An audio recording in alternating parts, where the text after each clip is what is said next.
Dragon Masters Rise of the Earth Dragon by Tracy West. Chapter 8 Flying Practice. After breakfast the next morning, Drake went back underground with Griffith and the other Dragon Masters. "Why do we train all the way down here?" Drake asked as they walked. "Don't you know?" Rory said. "We are secret. No one knows the dragons are here. No one knows the Dragonstone is real. And no one knows about us." Drake looked at the wizard. "It is true," Griffith said. "The king does not want others to know about the dragons." "Because he's building a dragon army?" Drake asked. "That is the king's business, not ours," said Griffith. He opened the door to the hallway of Dragon Caves. "Collect your dragons. We are going outside today." "Hooray!" yelled Anna, Rory, and Bo. "But won't someone see us if we go outside?" asked Drake. "No, we'll be hidden in the Valley of Clouds," said Anna. "Hurry, go get Worm." Drake ran through the winding hallway to Worm's cave. Worm raised his head and looked at him. It reminded Drake of his nightmare. He shivered. Come on, Worm. We're going outside," Drake said as he opened the gate. Worm crawled out of his cave. Griffith led them all down a dark tunnel. The tunnel opens up into a bright field of grass. Tall hills rose up on all sides. "The sun!" cheered Anna. She twirled around. Drake looked up at the sun and smiled. "So, what do we do out here?" he asked. Anna grinned. "We fly," she said. She patted Capri on the head. "Showing, girl." Capri raised her long neck and flew straight up. She looped and swirled in the air. Drake watched her, shading his eyes from the sun. He had never seen anything like it. "Wait till you see Vulcan fly," Rory said. "Vulcan, circle." Vulcan flapped his big red wings. He flew up into the sky and circled the field. "Wow," Drake said. He looked over at Bo. "Your dragon doesn't have wings, but can she fly too?" he asked. Bo nodded. "She does not need wings," he said. "Shoo, please fly." Shoo floated up off the grass. "It's like she's swimming through the air," Drake said. "Yes," said Bo. "How Shoo flies is very much like how one swims. She can ride the winds." Drake looked at Worm. His tiny wings did not look like they could lift him. What about you, Worm?" he asked. "Can you fly too?" Worm just stared at Drake. He didn't flap his wings. He didn't even move. "It's okay," Drake said. He threw of how scared Worm had been in the nightmare. "We can watch the others Drake sat on the grass. He put a hand on Worm's back. The dragon moved a little closer to him. Suddenly, the dragonstone felt warm on Drake's skin. He looked down. It was glowing. Drake looked around. Griffith was standing over with the other dragon masters. None of their stones were glowing. Why is my stone glowing? He wondered. Am I doing something wrong? Drake quickly tucked his dragonstone inside his shirt. Then he went back to watching the other dragons fly across the sky. Chapter 9. Whispers. And that is how to shine a dragon's scales, Griffith was saying later that week. Remember, brush one scale at a time. No shortcuts.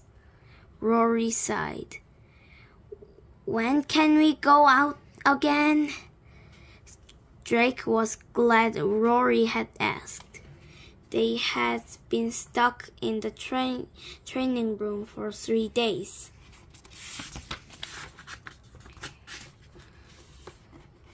Drake liked learning about dragons, but he was used to being outside all day, every day on his farm back home. He was starting to forget what the sun looked like. The wizard patted a tall pile of books on his desk. There's much for you to learn first. We will go out again soon, Rory. Then a soldier came in. He handed something to Griffith. The wizard smiled. Drake, it is a letter for you. Read it out loud, Anna said. Drake quickly nodded to Griffith. Dear Drake, we're glad you are safe. We still don't know why the king brought you there. Can you tell us? Please keep writing so we won't worry. And thank you to your friend Bo for helping you too. Write to us. Love. Your mother. Your mother sounds nice, Bo said. Drake's eyes stared to burn. He held back his tears. Thanks, he said. May I send another letter to tell her about the dragons? You must not say anything about the dragons, Griffith said. The king's secret must be kept. The wizard stood up. Now it is time to share. Now it is time to shine your dragons. Let us go. As they were leaving the training room, Rory ran over to Anna. She started whispering to her. Drake kept an eye on Rory as they walked toward the dragon caves. She had a sneaky look on her face, he thought. What are she and Anna up to? Chapter 10. Worm's Story. Drake stepped inside Worm's dark cave. Worm opened one eye. I need you to shine your scales, Drake said. He was carrying a brush, a basket, and towels. Drake looked at Worm's brown scales. They're not shiny, he said, but I'll clean them anyway. Drake was still getting used to being around Worm. The dragon's head was as big as Drake. Worm could swallow Drake in one gulp if he wanted to. But something about Worm made Drake feel peaceful. Drake gently brushed one of Worm's scales. The big dragon made a sound low in his throat. Worm smiled and closed his eyes.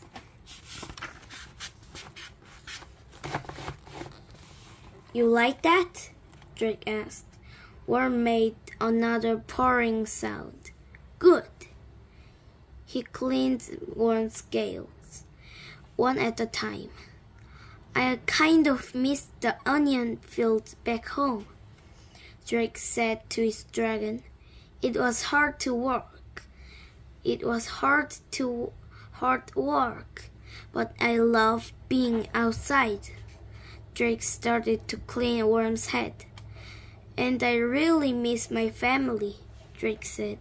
He stretched behind Worm's ears, like he did with his cat back home. Then he felt his hand start tingling. He tried to take his hand off Worm, but he couldn't. It was stuck. Drake's eyes widened. He looked at Worm. The dragon was staring hard at him. Pictures popped into Drake's head. He saw the cave from his nightmare. He saw the explosion again. Before, Drake had woken up. This time, the pictures kept coming. Worm was trying to get off the cave, but the other dragons were in the way. Then soldiers rushed into the cave.